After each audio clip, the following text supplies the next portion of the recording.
Bienvenidos a Galería VIP. Está con nosotros el escritor Juan Miguel Zunzunegui para hablarnos de su nuevo libro, Los mitos que nos dieron traumas. Nos vas a llevar al diván como país. Pues lo voy a intentar por lo menos. Muchas gracias por invitarme. Y pues sí, es una especie de psicoterapia para el pueblo mexicano. Si México estuviera justo en ese diván, ¿cuáles son esos 5 mitos? Híjole, bueno, en realidad hay como una especie de... Yo digo que los mitos son como las mentiras, ¿no? Cuando tú dices una mentira, luego tienes que hacer toda una maraña de mentiras para que tu mentira original se sostenga, ¿no? Entonces con los mitos pasa un poco lo mismo.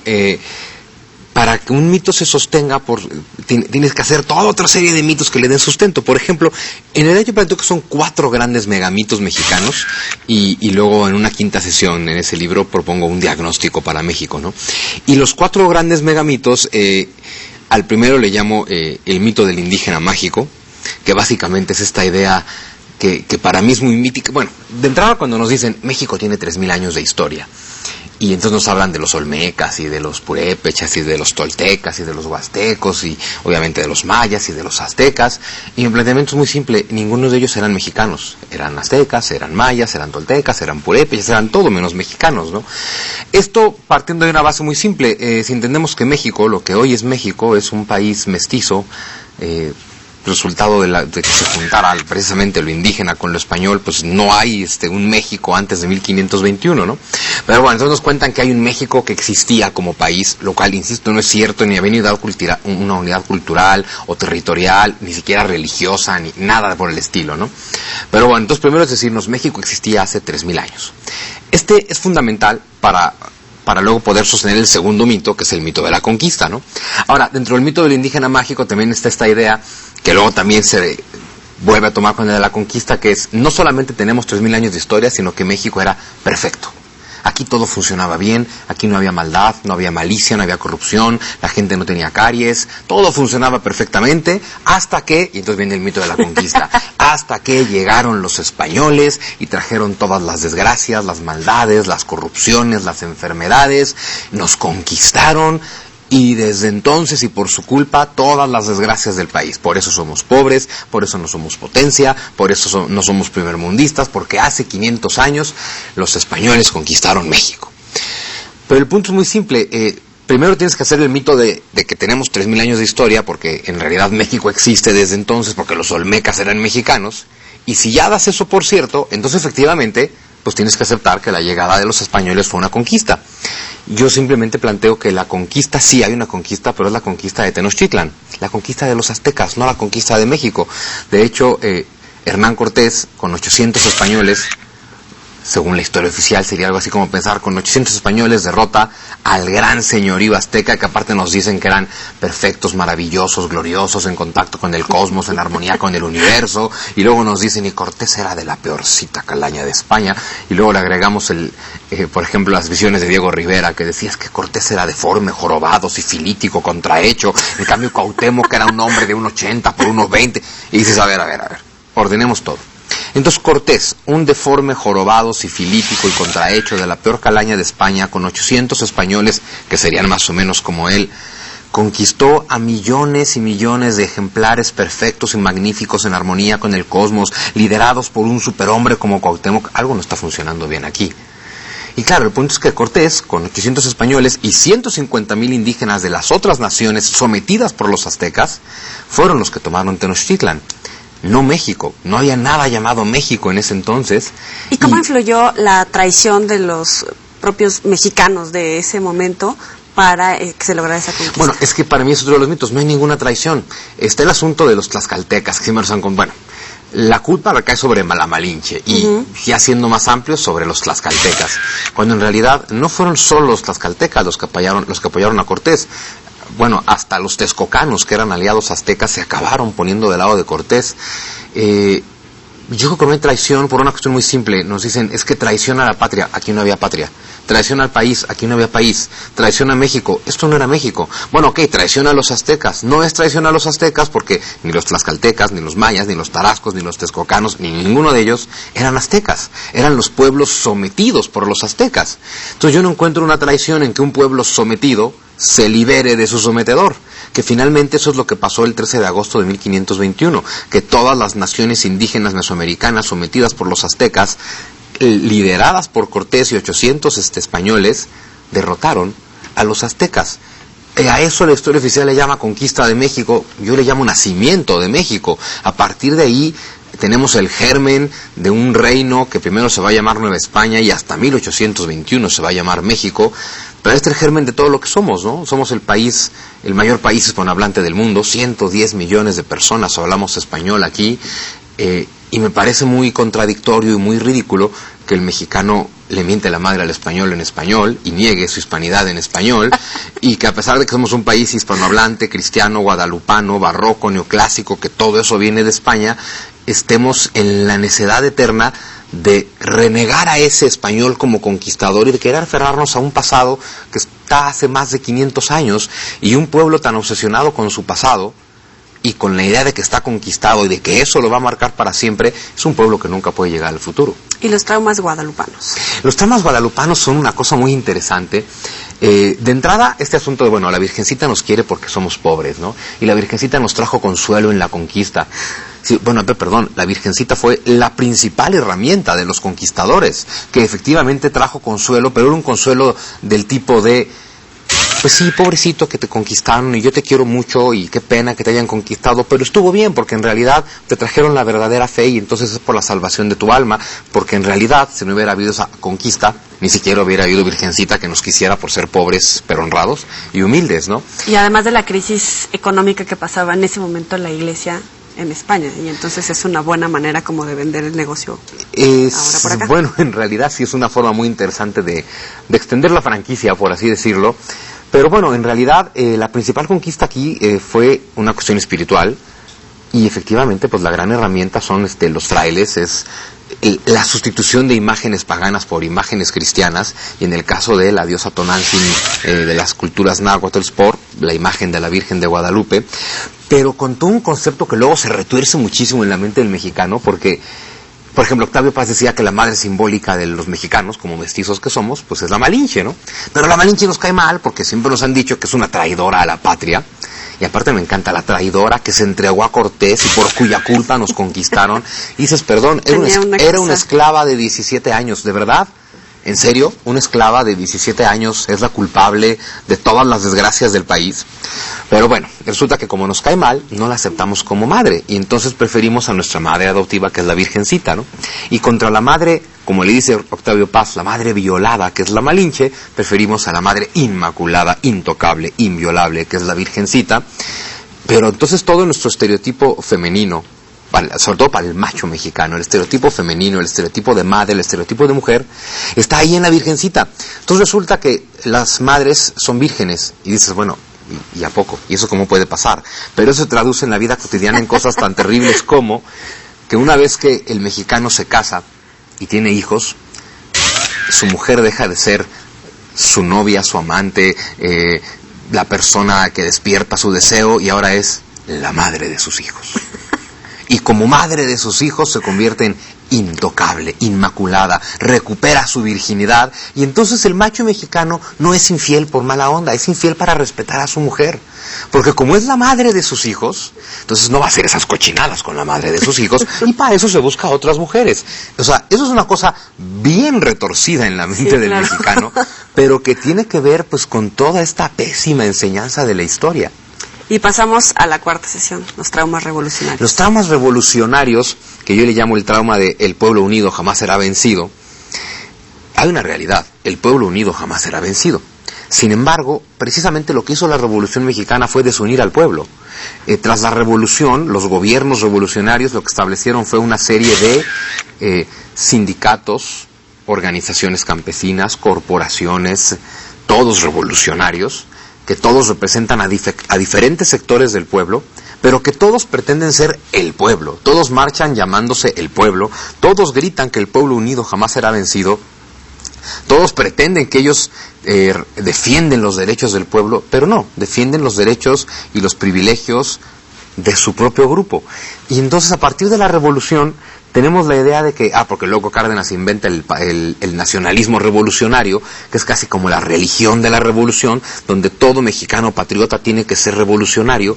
Entonces estamos en el trauma de la eterna lucha, donde parece que la revolución tiene que vivir por siempre, y que la solución para todos son las revoluciones, y que tenemos que estar eternamente con un pensamiento revolucionario, a grado tal que hasta el siglo XXI todo partido, sindicato, organización, etcétera, que se respete, tiene que decir revolucionario. Y la gente sigue en la lucha, aunque no sepa de qué se trata la lucha. Oye, pero te llevan a la hoguera o te haces millonario con este libro, ¿no? Pues bueno, yo espero que sea la segunda parte, porque pues la hoguera y yo no nos llevamos bien. Además, fíjate, me llevan a la hoguera por blasfemias religiosas y por blasfemias a la patria, porque en realidad sí, claro, la revolución es como la religión de México, y estoy convencido que la revolución atrasó a este país como pocas cosas. Y cuando juntas el mito y trauma de la conquista con el mito y trauma de la revolución, tenemos a un país convencido de que tiene que estar eternamente peleándose, un país que piensa que la revolución nos llevó al futuro, porque nos dicen que fue una revolución social, y yo me pregunto, ¿qué revolución social trae como resultado 50 millones de pobres, no? Una revolución social que nunca trajo justicia social, ni igualdad, ni democracia, ni nada. Pero es raro el mexicano, porque la revolución la empezó Madero, el apóstol de la democracia, pero como resultado tuvimos una dictadura antidemocrática de partido durante todo el siglo. Y dices, bueno, entonces, ¿cómo es posible que de una revolución por la democracia surgiera una dictadura antidemocrática? ¿Cómo es posible que una revolución social surgieran 50 millones de pobres? Y lo más importante, la revolución no la ganó Madero, no la ganó Zapata, no la ganó Villa, la ganaron Carranza, Obregón y Calles, gente del porfiriato. Entonces una revolución contra Porfirio Díaz que la ganan los porfiristas, y que solamente en un pueblo tan desmemoriado, o al que educan para ser desmemoriado como México, de pronto se pueden creer que eso fue una revolución y que de verdad nos trajo justicia social. Entonces vivimos buscando una justicia social que pretendemos encontrar en una revolución y que nunca la vamos a encontrar ahí. Y para colmo, con el eterno trauma de la conquista que hasta la fecha, además de que según yo no hubo conquista, aunque lo hubiera habido, 500 años después, estarte lamentando de la conquista y culpar de todos los males del país, bueno, a la conquista, a los gringos, a Santana, a Porfirio Díaz, a Fernández de Gortari, al árbitro, a los jueces olímpicos, exacto, y al que venga, ¿no? Es decir, el punto es que el mexicano no asume que tal vez los problemas de México son culpa de los mexicanos. Juan Miguel Zunzunegui, vamos a hacer una pequeña pausa aquí en Galería VIP y regresamos con la respuesta. No le cambie.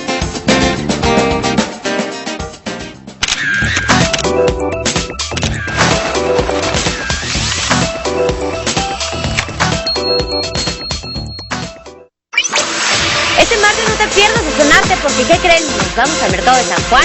También vamos a hacer un cheesecake de fruta de la pasión, y tenemos 2 jugos, uno para quitar esos dolores de cabeza y el otro para limpiar el colon. Así que aquí te espero en Sonarte, donde la salud de tu familia empieza en la cocina. Es delicioso. TVC se siente. La hemorragia no para, doctor. Hay que poner otra unidad de sangre. Pidan a cirugía que se apure, este caso no puede esperar. Respiratorio. Está hipotenso, se nos está yendo. ¿De quién tubar? No se puede entubar de espaldas.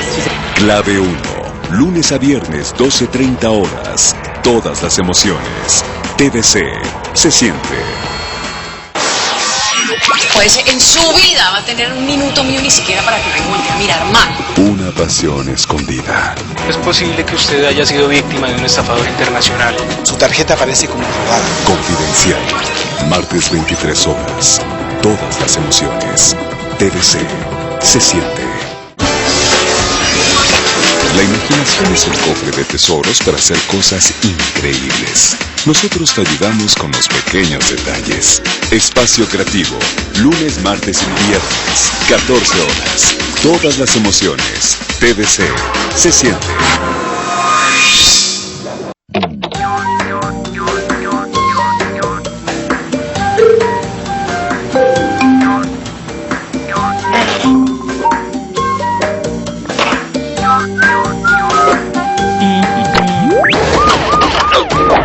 Robar señal de cable tiene consecuencias. El nuevo integrante se ha tardado 2 temporadas. Me carga ver a una mujer triste. No quiero intervenir en su decisión, pero si vamos a hablar de música, a mí de la onda retro. La Colonia, 3ª temporada. Lunes, martes, jueves y viernes, 19:30 horas. TVC. Se siente. Emoción y adrenalina estarán al máximo. Lo hicimos todos. Se sabía que lo lograríamos, pero está difícil. Se ve muy sencillo, pero no lo es. La resistencia física será llevada al extremo. Reto Explore Pepsi. Domingo 22 horas por TVC y TVC Deportes.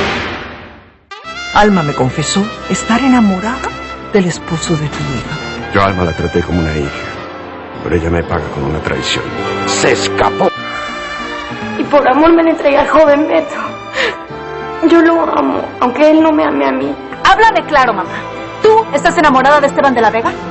¿Es que acaso me ves como una rival? Alma Indomable. Martes 11:30 horas. Todas las emociones. TVC. Se siente.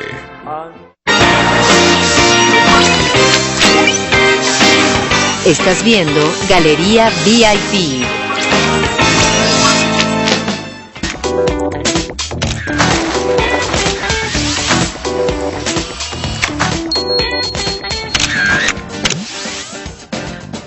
Seguimos en Galería VIP con el autor del libro Los mitos que nos dieron traumas, y dice que el mexicano es poco colaborador, personalista, egoísta y no tiene en absoluto el espíritu de colaboración de otros pueblos. Juan Miguel Zunzunegui, ¿de verdad te va bien en la calle cuando...? Me va muy bien en la calle porque afortunadamente la gente lee poco, entonces no me conocen. Entonces no y pasa ya nada. hablando en serio, es bastante agresivo todas estas opiniones que emite sobre el mexicano. Y yo creo que, mira, más que agresivo, hay gente que lo puede tomar como agresivo. Yo creo que lo más importante que tiene que hacer un país con todo el potencial que tiene México, porque vaya que lo tenemos, es aceptar en qué estamos mal. Porque si vamos por la vida, por el mundo, diciendo que todo lo hacemos bien, pues si todo lo hacemos bien, entonces no hay que mejorar en nada. Entonces hay que seguir como estamos. Pero vaya, si todo lo hiciéramos bien, tendríamos un presente distinto al que tenemos. Es como cuando nos sueltan el choro aquel de es que tenemos un pasado glorioso. Yo siempre digo, a ver, el presente es resultado del pasado. Si tuviéramos el pasado glorioso que dicen que tenemos, tendríamos un presente bastante mejor que el que tenemos. Entonces es obvio que nos han contado mentiras sobre el pasado. Entonces, pues es lo mismo. Sí, el mexicano tiene muchos rasgos de personalidad derivado de todos estos traumas que lo peor es que son traumas que tienen su origen en mitos, ni siquiera en realidades. Hay que asomarse a la calle y ver, cada que hay una elección presidencial, el mexicano piensa que hay guerra, ¿no? Y si tú piensas distinto, pues nos agarramos a mentadas. Si tú vas a votar por uno y yo por otro, somos enemigos. Perdón, eso es ser desconfiado, poco colaborador, eso es no trabajar en equipo, ¿no? Y ya ganó el tuyo, entonces yo no lo reconozco, y entonces tú tienes tu presidente y yo tengo el mío, y bueno, si eso no es ser poco colaborador como pueblo, pues que me digan qué lo es, ¿no? Entonces yo creo que más que ser agresivo, soy muy puntual, señalando cosas que creo que no están bien en el mexicano y que tenemos que mejorar. Pero si nada más vamos a decir cosas bonitas de nosotros, siempre me acuerdo de Chava Flores, que decía una cosa muy bonita. Decía Chava Flores, solo puede hablar de México quien lo conoce, pero solo debe hablar de México quien lo ama. La frase es muy bonita, pero también es muy patriotera, porque es un poco, es la idea de el que ama a México va a decir cosas hermosas de México. Entonces a mí me han acusado de que no quiero a México. Y digo, perdón, lo quiero, y por eso me muero de coraje que con todo el potencial que tiene este país, tanto en recursos como en gente, no salgamos de donde estamos. Entonces, quiero a México y por eso me da coraje, y por eso me hierve la sangre, y por eso tengo que decir las cosas negativas, porque todo lo bonito ya lo dice el libro de texto oficial de la SEP, ya lo dice el gobierno, ya lo dicen los mitos de siempre, ya lo dicen las telenovelas de siempre. Alguien tiene que señalar lo que está mal para ver si lo cambiamos. ¿Cuáles serían los antídotos para enfrentar estos traumas? Bueno, el primer punto, aceptar que no estamos bien, aceptar que hay cosas que cambiar. Y fundamentalmente yo estoy convencido que resultado de todos estos traumas derivados de nuestros mitos, lo que tenemos es un México con una terrible adicción al pasado. Y hay una cosa muy simple, un país obsesionado con su pasado nunca va a llegar al futuro. Y tenemos que entender que el futuro es un lugar en el que no cabemos todos, y que países que estaban por debajo de nosotros están llegando a ese futuro y nosotros seguimos anclados al pasado. Yo creo que lo que tenemos que hacer es revisar nuestro pasado pero no como hace hasta ahorita el historiador, el clásico oficialista, sacro guardián de la historia oficial, que es para vivir en el pasado. Al mexicano le encanta vivir en el pasado. Hay que revisar el pasado como un individuo, tal cual, como un individuo cuando tiene problemas y va a una terapia, pues revisas tu pasado para entender por qué estás hoy como estás. Entonces, México tiene que revisar su pasado, el real, no el mítico, para entender por qué estamos hoy como estamos, analizar ese pasado y entonces superarlo y olvidarnos de él y dejar de vivir en el pasado y dejar de vivir en los mitos que nos hemos hecho de nosotros mismos y poner la mirada en el futuro. Pero si no hacemos un análisis de lo anterior y aceptamos lo que está mal, es como plantear lo que dice, ¿no? Definición de locura, pretender hacer lo mismo y obtener resultados distintos. El mexicano quiere que a México le vaya mejor, yo quiero que a México le vaya mejor. Todos soñamos con un México distinto, más próspero, con mejores posibilidades, pero mientras sigamos construyendo sobre los mismos viejos mitos de siempre, pues vamos a construir lo mismo. Y entonces, si queremos que México cambie, necesitamos cambiar los pensamientos, las ideas, las actitudes y las acciones. Simplemente tenemos que pensar y actuar distinto si queremos que México sea distinto. Por ahí leí una crítica que decía que era como, tu libro era calderonista o en apoyo al gobierno debido a que justamente lo deslindas de los resultados actuales por ese pasado maldito. Bueno, y me han dicho cosas peores. En realidad, olvídate de este libro. En general, hay por ahí algunos, insisto, sacros guardianes del oficialismo que una vez me acusaron y decía, Zunzunegui escribe versiones de la historia que favorecen a Calderón y su grupo de poder. Y yo nomás lo leía, me reía mucho y me preguntaba, ¿cómo es posible que escribir un análisis de la historia, una versión de la historia, porque la historia no está terminada, no está completa, son versiones, ¿no? ¿En qué momento eso le da poder a un grupo de poder, por favor? O sea, este país está lleno de conspiparanoicos. Yo no pretendo que ningún gobierno evada las responsabilidades inmediatas de sus actos, pero es que los que me acusan de eso caen en lo contrario, en pretender que todos los problemas de México comenzaron en el 2000 o en el 2006, como si no viniéramos arrastrando todo el pasado del siglo XX que lo seguimos cargando en la espalda, como el Pípila que no existió cargó su piedra. Entonces, digo, no pretendo exculpar a ningún gobierno de sus culpas, pero creo que tampoco se vale pretender que el gobierno, el que sea, del momento, sea culpable de los problemas de todo un pueblo a lo largo de toda su historia. A futuro, ¿cómo será recordado este sexenio que termina, como historiador?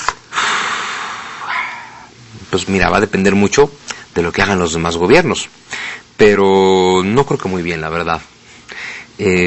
No creo que muy bien, sobre todo por el asunto de la violencia, que hay quien la justifica, hay quien no, hay quien piensa que había que dar esta guerra, hay quien piensa que no, habemos los que pensamos que tal vez se había que dar la guerra, pero si la decisión era dar una guerra, también tenía que ser ganarla y entrarle con todo. Y en ese sentido, digamos, si ese gobierno hubiera ganado esa guerra contra el crimen, sería muy bien recordado. Pero simplemente dar una guerra, desatar la violencia y no ganarla, pues digo, algo que yo siempre digo en mi libro, y es, México está lleno de héroes caídos. Hacemos de todos aquellos que lucharon con la frente en alto y perdieron, los convertimos en héroes. Y lo mismo le tiene que aplicar al gobierno.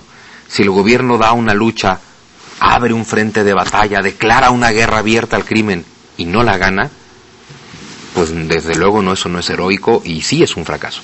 A tono personal, ¿qué tienes tú de personalista, egoísta, desconfiado, etcétera? Mira, yo trato de no serlo, porque claro que cuando hablo de el mexicano, me incluyo a mí, evidentemente, ¿no? Claro que como, bueno, he estado haciendo este análisis desde mucho tiempo atrás, pues trato de no caer en eso. Soy bastante personalista. Yo creo que de todos los calificativos que pongo así al mexicano como generalidad, donde obviamente me incluyo, creo que del que más peco es de personalista. Oye, vi que corres. Sí, corro, bueno, lo tengo un poquito abandonado porque de pronto las letras y el deporte a veces no dan tiempo al mismo tiempo, pero sí, corro. Y además perteneces a una caverna. Bueno, tengo una página que es la Caverna de Sun Tzu, que es básicamente donde tengo pues mis artículos, mis ideas, algunos videos, algunos podcasts, en fin, una serie de cosas, ¿no? Tienes un artículo ahí, Imperio del Terror de la Verdad, del 11 de septiembre como seminario. ¿Qué nos puedes decir? Pues mira, este es un seminario que está basado en un libro que escribí y publiqué en el 2004, que se llamaba justo El Imperio del Terror, Y era un análisis de la y ahora lo convertí en un curso en video muy cortito, pues sobre todo para cuando fue el 10º aniversario, ¿no?, de los eventos de Nueva York. Es básicamente un análisis de la geopolítica petrolera en Medio Oriente, porque vuelvo a lo mismo, pasa en México, pasa en Estados Unidos, de pronto nos quieren dar versiones de la historia muy simplistas, ¿no? Y entonces en el caso del 11 de septiembre es los musulmanes, al estilo del discurso de Bush, los musulmanes que odian la libertad, atacaron Norteamérica porque es el faro de la libertad, y entonces un puñado de musulmanes lograron atacar al país más poderoso del mundo.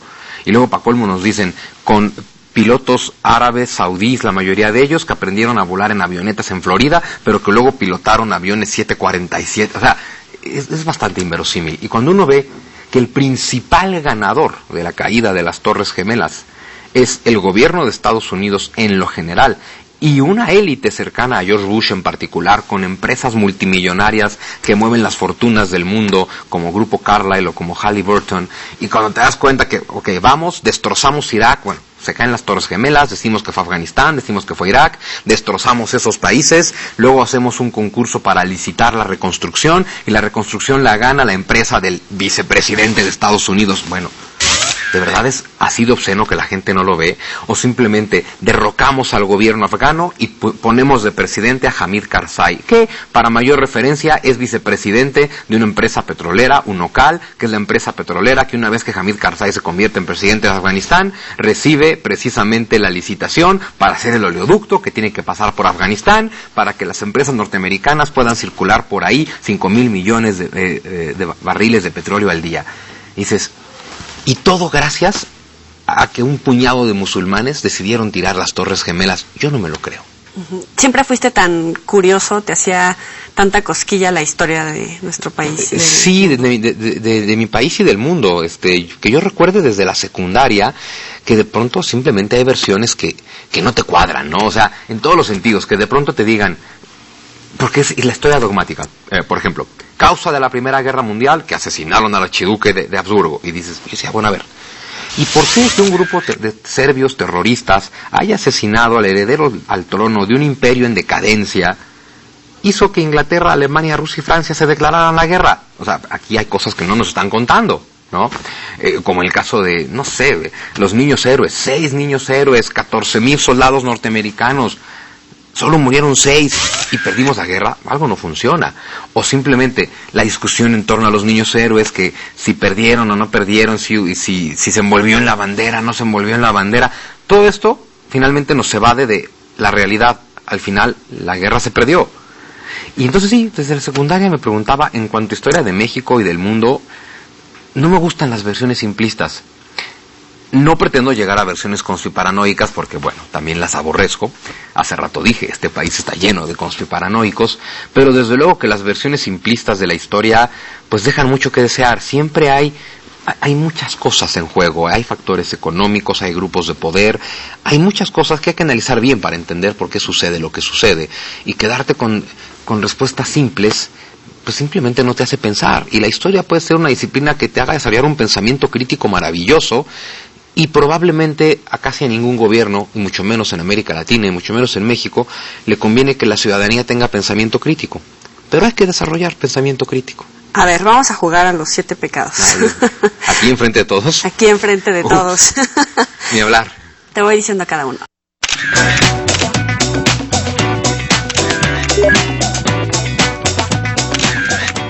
Avaricia. Izquierda mexicana. Envidia. Envidia. Escritores no leídos. Ira. Ira. Mis troles en Twitter. Gula. Gula. Yo. ¿Con qué? Con la lujuria, que debe ser el que sigue. Sí, lujuria. Gula.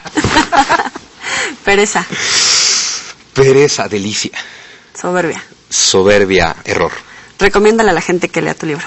Lean mi libro. No, pues miren, la verdad es que los mitos que nos dieron traumas, yo siempre lo que le digo a la gente es, son versiones distintas, está lleno de amor a México, pero sí con muchas cosas muy directas que pueden no gustar en una primera impresión, pero que estoy convencido que es algo a lo que nos tenemos que enfrentar para superar el pasado, llegar al futuro.